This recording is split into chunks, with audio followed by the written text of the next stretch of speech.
கர்த்தருடைய பரிசுத்த நாமத்திற்கு மகிமை உண்டாவதாக. இன்றைய இறைவார்த்தை யாத்திராகமம் 7:5. நான் எகிப்தின் மேல் என் கையை நீட்டி இஸ்ரவேல் புத்திரரை அவர்கள் நடுவிலிருந்து புறப்பட பண்ணும்போது நானே கர்த்தர் என்று எகிப்தியர் அறிவார்கள் என்றார். எக்ஸோடஸ் 7:5.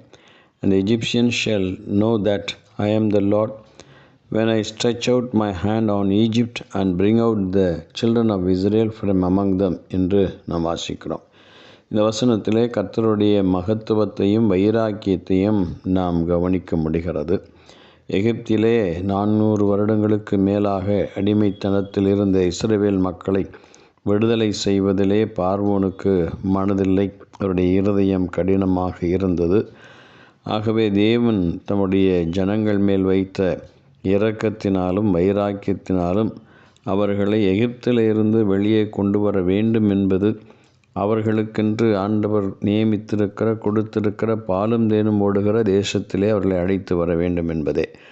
எனவே தான் தேவன் தம்முடைய ஜனங்கள் மேல் வைராக்கியம் கொண்டார்.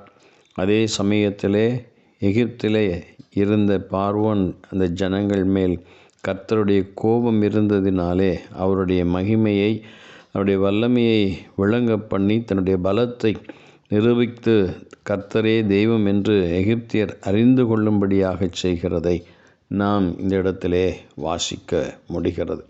நம்ம ஒவ்வொருவருடைய வாழ்க்கையிலும் கர்த்தருடைய வைராக்கியம் நமக்கு ஆசீர்வாதத்தை கொண்டு வரும். எதிரிகள் சத்துருக்கள் நமக்கு விரோதமாக எழும்பும்போது அவர்களுக்கு விரோதமாக தெய்வம் எழும்பி தம்முடைய மகத்துவத்தையும் அவருடைய வல்லமையும் காண்பித்து நம்மேல் வைத்திருக்கிற வைராக்கியத்தை உறுதிப்படுத்துகிறார். கர்த்தர் இந்த வார்த்தைகளை நமக்கு ஆசீர்வதிப்பாராக. ஆமென்.